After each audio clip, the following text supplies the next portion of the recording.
2 tahun yang lalu saya tuh sudah berubah, sudah berhijab panjang. Sekarang kok saya balik lagi ke setelan pabrik ya gitu.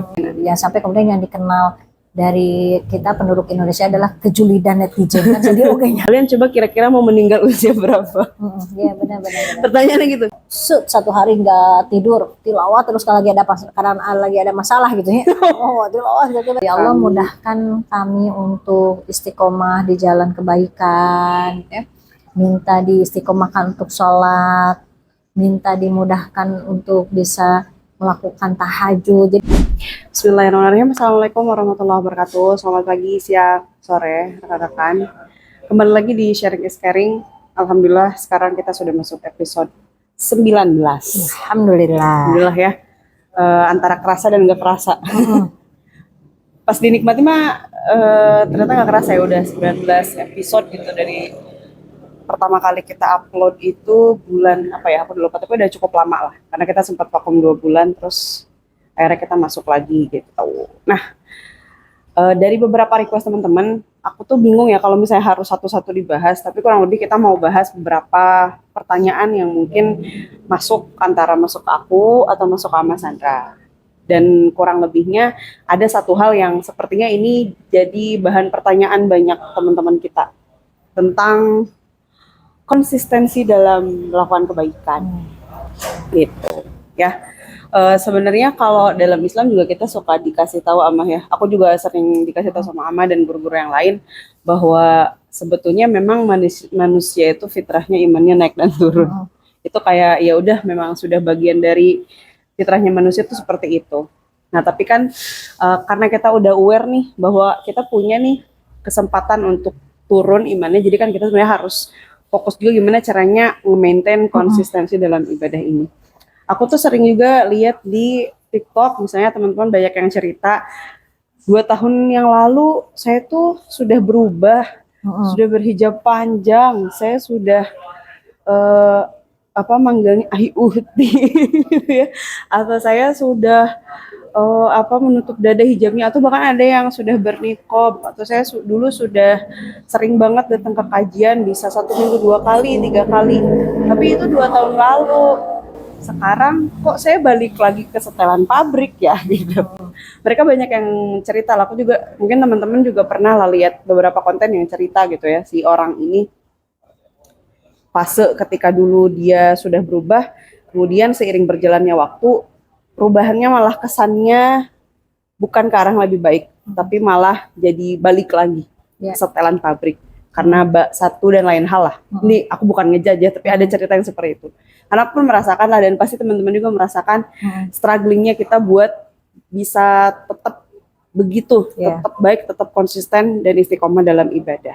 Jadi kita mau bahas itu, masalah tadi ya, masalah terkait konsistensi dalam kebaikan. Maka dari itu silahkan Teteh Sunrise. Masya Allah ya.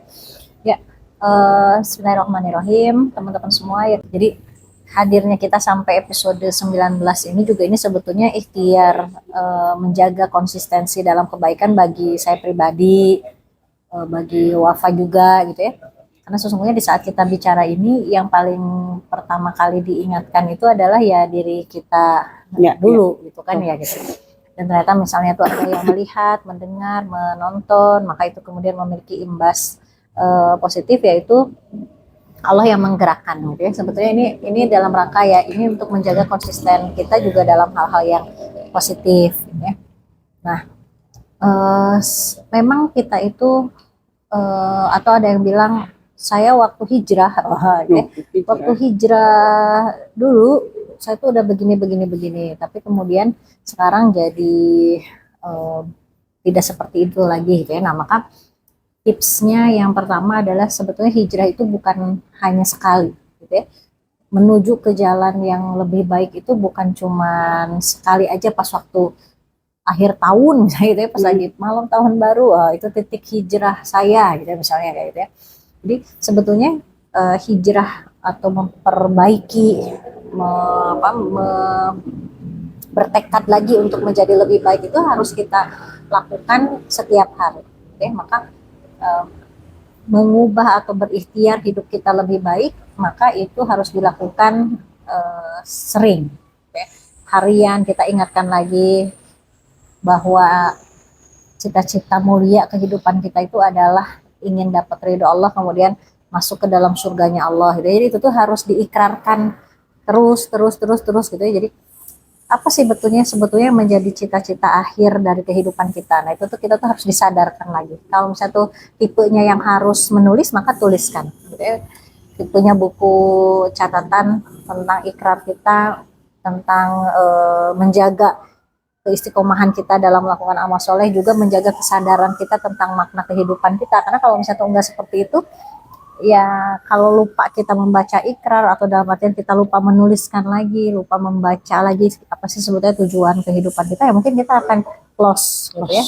Nah, kalau yang biasanya memang harus berbicara, ya berbicaralah gitu ya. Apakah itu dengan kayak gini, sering kita ngobrol dengan teman yang bisa kasih masukan kita positif, atau kita juga ketemu sama teman yang bisa sharing dan ngebahas hal yang baik, itu dalam rangka untuk kita diingatkan lagi gitu ya. Maka yang pertama adalah ya ikrarkan lagi, ingat-ingat lagi, ucapkan, tuliskan gitu ya. Apa sebetulnya inti dari kehidupan kita, visi misinya, cita-cita kita ini mau ngapain gitu ya. Maka itu ketika sudah diikrarkan, dituliskan itu, dan dilakukannya secara terus menerus gitu ya. Jadi enggak hari ini pokoknya saya berhijrah gitu ya, udah Hari ini gitu udah gitu lupa lagi gitu. Maka harus sering gitu ya, karena hijrah itu atau berubah itu itu butuh pengingat. Jadi kita sendiri butuh mengingatkan diri kita sendiri gitu ya. Maka ingatkan lagi, nggak cukup satu kali, nggak cukup pas waktu di malam tahun baru saja, nggak cukup pas waktu di akhir tahun saja gitu ya, tapi itu kita lakukan setiap hari gitu ya. Bahkan lebih utama lagi, setiap kali mau tidur juga kita memikirkan ya apa yang udah dilakukan hari ini, apakah sesuai nggak dengan tujuan dari kehidupan kita. Terus ketika bangun pagi juga kita difahamkan lagi itu hari ini kita mau melakukan apa, on the track nggak, sesuai nggak dengan dreamnya kita gitu. Nah, jadi diperbaharui lagi, jadi hijrah kita itu diikrarkan dan diperbaharui lagi secara sering gitu ya. Kemudian yang selanjutnya, agar kita konsisten dalam melakukan hal-hal yang baik itu gitu ya, maka nggak bisa sendirian gitu ya. Jadi jangan pernah sendirian. Kenapa? Karena ya ibaratnya seperti hal yang ya manusia, bukan manusiawi ya, ini sesuai dengan hukum alamnya. Ya.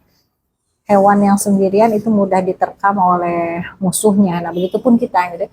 Ketika kita sendirian, maka bisa jadi kita mudah digoyahkan gitu ya. Kita udah punya keinginan untuk konsisten dalam melakukan amal soleh, tapi kemudian kita itu berjalan sendiri, maka ya bisa jadi kita pun mudah untuk dibelokkan gitu ya. Maka carilah teman-teman yang bisa mengingetin kita lagi gitu ya.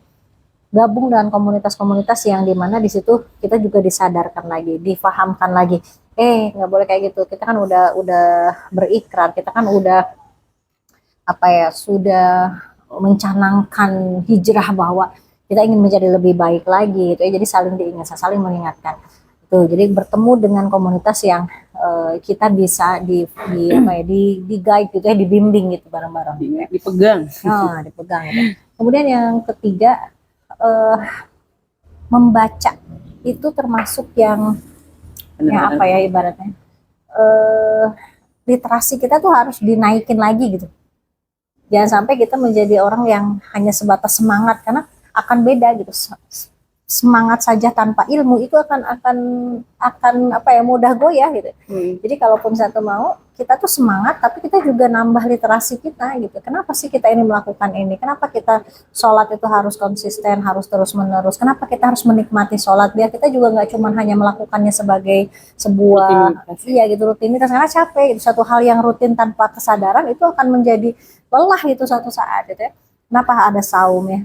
Kenapa saum itu ya, tadi ya sempat dibahas yang tadi sambil ngobrol tuh, saum itu melatih kita untuk mengendalikan nafsu kita gitu. Kenapa tidak? Karena saum itu nggak ada orang yang tahu, kalaupun kita berbuka di siang hari gitu kan.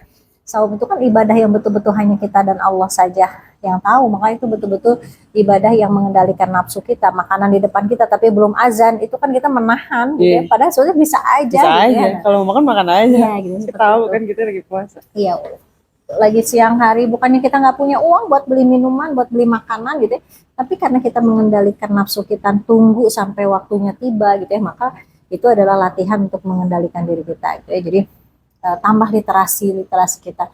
Saya jadi ingat salah satu taujih dari ulama yang bernama Said Nursi namanya. Oh iya, Jadi, betul. udah Said Nursi Jadi di dalam buku Tapi Tauhid. Ya. dia kan menyampaikan ya penyakit-penyakit di zaman modern. Ya. Salah satunya adalah ya dangkal, pemahaman yang dangkal gitu. Serba tahu tetapi tidak mendasar gitu ya. Deeply understanding. Iya gitu. Jadi akhirnya ketika menemukan perbedaan dengan orang lain itu menganggap bahwa itu adalah sebuah masalah besar. Gitu ya. Kan 6 penyakit yang disampaikan oleh Said Nursi itu kan yang pertama itu beliau menyampaikan bahwa manusia zaman modern itu terkena penyakit yang pertama adalah apa? Egois. Ya, ego. Yang penting mah saya terpenuhi, keinginan saya terpenuhi, ya udah gitu. Masalah orang lain mah mau kumaha gitu ya. Yang penting ada saya lapar, ya udahlah mau mengambil atau bagaimanapun yang penting saya terpenuhi. Itu penyakit-penyakit yang bisa jadi ya kita pun bisa menyaksikan gitu dalam kondisi kehidupan saat ini gitu ya. Kemudian yang selanjutnya putus asa ya. Jadi penyakit zaman modern ini adalah putus asa. Anak sekolah putus asa, mengeluh karena apa? Karena tugas yang banyak gitu. Nanti udah kuliah juga mengeluh karena tugasnya juga was-was gitu kan ya. Udah mau semester akhir was-was ini gimana nih? Kerja di mana? Dapat kerja atau enggak gitu ya. Was-was lagi. Nanti udah dapat kerja mengeluh deh gitu ya. Capek geningan, gajinya sedikit. Ini gitu ya. Mengeluh lagi. Jadi akhirnya kalau ditanyakan kira-kira kapan bahagianya gitu. Secara semua fase kehidupan itu dapatnya tuh keluhan aja gitu. Udah pensiun dari pekerjaannya mengeluh deh, aduh bentar lagi mau teh kumaha itu jadi akhirnya dari fase sejak awal kehidupan sampai ke akhir bisa jadi diisinya tuh hanya dengan kecemasan gitu. Kapan atau bahagianya gitu kan ya. Kemudian yang ketiga beliau menyampaikan bahwa penyakit di akhir zaman, manusia akhir zaman itu adalah apa? Kebencian. Pokoknya nggak ada musuh itu nggak eksis gitu. Jadi adrenalin tidak. Iya, nggak ada musuh, nggak eksis. Tidak main. Terkenalnya seseorang itu kalau hatersnya itu banyak. Dihujat. Iya gitu. Itu jadi kayak wajar lah gitu. Apalagi kita juga ya dikondisikan misalnya ya kayak di negara kita ini kan nanti ada pemilihan itu kalau nggak bisa siap dengan perbedaan itu kan bisa jadi sumber mudah banget muncul kebencian gitu kan ya gitu. Jadi baru beres pemilihan ini udah ada lagi. Baru akur bentar ada lagi. Maksudnya jadi akhirnya kemudian banyak orang yang bilang wajar deh, emang kita makan negaranya, maksudnya itu mah ini lah itu justru hati-hati itu yang namanya penyakit itu pasti ada obatnya gitu ya. Jadi nggak harus kebencian berbeda itu kemudian memunculkan kebencian gitu ya. Manusia itu ditakdirkan oleh Allah memang berbeda gitu ya, tapi kan masih banyak juga kesamaan yang bisa dijadikan alasan untuk bersatu gitu kan, seperti itu. Kemudian penyakit di akhir zaman penyakit zaman now gitu ya, zaman modern saat ini yang keempat itu adalah apa? Yaitu kebohongan itu dianggap biasa. Exactly. Jadi kejujuran itu lenyap. Bahkan kita jadi nggak bisa membedakan ini tinggi badannya di foto ini beneran. Ini kulitnya beneran putih atau gimana? Itu untuk urusan yang simple aja gitu. Karena kebohongan ini menjadi hal yang biasa, maka ketika ada orang yang jujur, berbicara jujur itu akhirnya dianggap oke bohong. Ini pencitraan nih, jangan-jangan bohong lah itu gitu. Jadi karena apa? Karena memang itu menjadi hal yang ibaratnya dianggap seperti hal yang biasa. Jujur itu aneh, sedangkan bohong itu menjadi hal yang lumrah gitu ya. Ya tadi ya itu termasuk juga kayak bab menikmati proses istiqomah dalam kebaikan gitu ya. Maka ya kita ini butuh orang lain untuk bisa mengingatkan. Kita nggak bisa ego gitu ya. Kita nggak bisa egois gitu ya. Kita butuh orang yang bisa saling ingetin kita Bahkan ada kan sekarang kan banyak ya kayak pakai checklistan kah, atau ada komunitas yang ngingetin tilawah kah gitu ya, ngingetin tahajud kah, itu kan dalam rangka untuk ya kita tetap bisa konsisten dalam amal-amal soleh ini gitu ya. Nah lalu selanjutnya apa? Selanjutnya agar kita menjadi pribadi yang istiqomah gitu ya dalam amal-amal soleh gitu ya, maka apa? Pahami bahwa hidup kita ini hanya sebentar gitu ya. Jadi kita harus harus bikin target waktu gitu. Kenapa? Karena kalau misalnya ada timingnya, timing up-nya itu kapan nih berakhir gitu ya, maka kita bisa dalam kondisi sadar gitu, dalam kondisi yang tetap siaga gitu kan untuk mengisi kehidupan kita itu. Kalau misalnya kita menganggap bahwa kehidupan kita ini abadan-abadan gitu ya, masih lama, tenang we lama kene gitu. Itu kan jadi seperti yang nyantai. Biarin we, sekarang maksiat juga udah panjang besok lah gitu ya, besok lah gitu ya. Sedangkan pahami bahwa kematian itu ya tidak mengenal tua dan muda atau sakit dan sehat. Gitu. Ketika memang sudah tiba waktunya, maka fitrahnya kematian itu yang akan datang. Ya, maka oleh karena itu jadikan batasan usia kita, silahkan hitung. Usia kita sekarang berapa? Mayoritas penduduk Indonesia meninggal di usia berapa? Maka tinggal hitung berapa tahun lagi kah gitu ya. Maka mudah-mudahan kalau kita sudah menentukan ibaratnya apa ya, ada batasan akhir dari kehidupan kita, itu bisa membuat kita juga lebih semangat lagi, tidak leha-leha gitu ya. Karena yang membuat kita menjadi malas atau leha-leha itu adalah pas seolah-olah bahwa hidup kita ini abadi gitu ya di muka bumi ini, padahal kan enggak. Ya. Nah ini mungkin ya tips-tips ringan tapi juga penuh makna perjuangan gitu ya. Karena ya yang pasti teman-teman semua gitu ya, di saat kita menjalani kehidupan ini, yakinlah bahwa apapun yang terjadi pada diri kita itu Allah yang punya skenario gitu ya. Kita itu tinggal apa ya? Iya. Biasalah.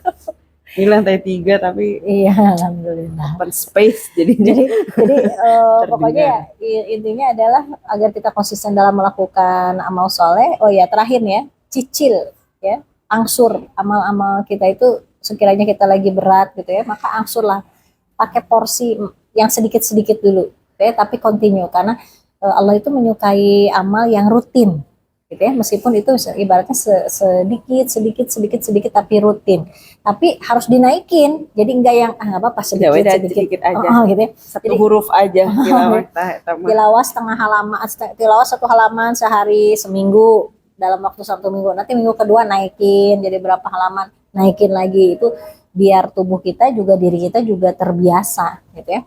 Karena ada yang 1 hari nggak tidur tilawah terus, kalau lagi ada masalah gitu ya, tilawah tiba-tiba besoknya gitu.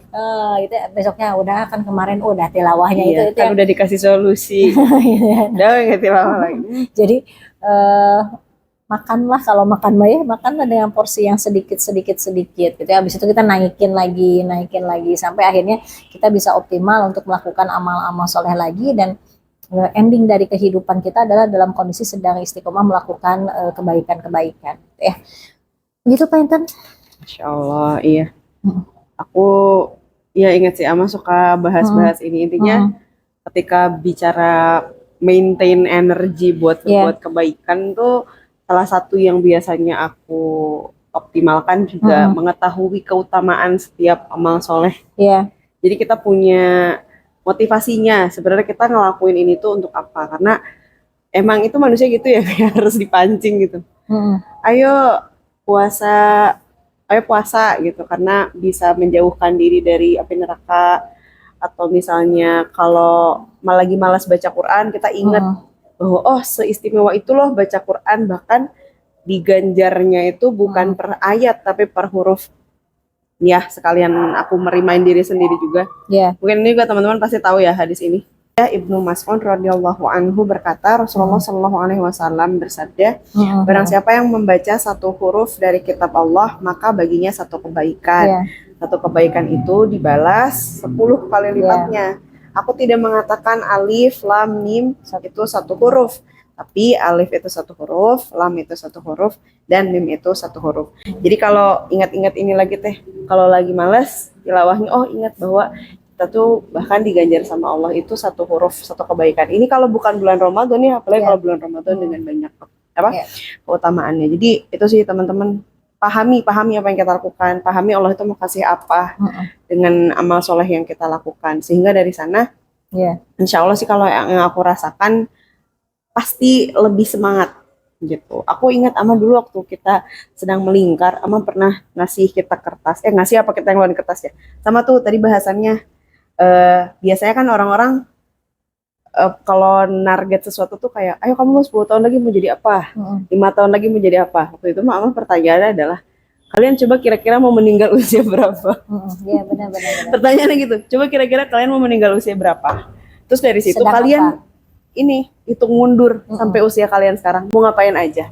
Jadi jelas tuh, walaupun ya kita nggak tahu ya, bisa jadi lebih usia awal berapa meninggalnya atau bisa jadi lebih akhir meninggalnya. Tapi dengan begitu aku jadi keinget bahwa oh ternyata nggak banyak ya yang Ama tadi bilang. Ternyata waktunya sesempit itu. Jadi kalau mau dipakai terlalu banyak leha-leha tuh kenapa sih harus begitu? Sedangkan waktu kita tuh segini-segininya.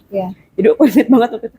Ya kira-kira aja misalnya sama-sama Rasul 63 aja tuh, buat ngelakuin sesuatu yang besar kayaknya harus dari sekarang nih dicicil. Itu teman-teman, itu menarik ya. Nanti coba teman-teman siapin aja lah kertas atau apa. Dikasih aja pertanyaan pertamanya adalah kapan kira-kira saya mau meninggal. Terus nanti dirunutin lah ya. Di breakdown. Kira-kira dari umur teman-teman sampai si umur meninggalnya tuh sisa berapa tahun lagi. Nanti kalian kayak bikin milestone kecil-kecil. Oh kira-kira di usia segini saya seperti ini. Kelihatan kayak gitu mah umur kita tuh nggak panjang. Wah ternyata udah segini.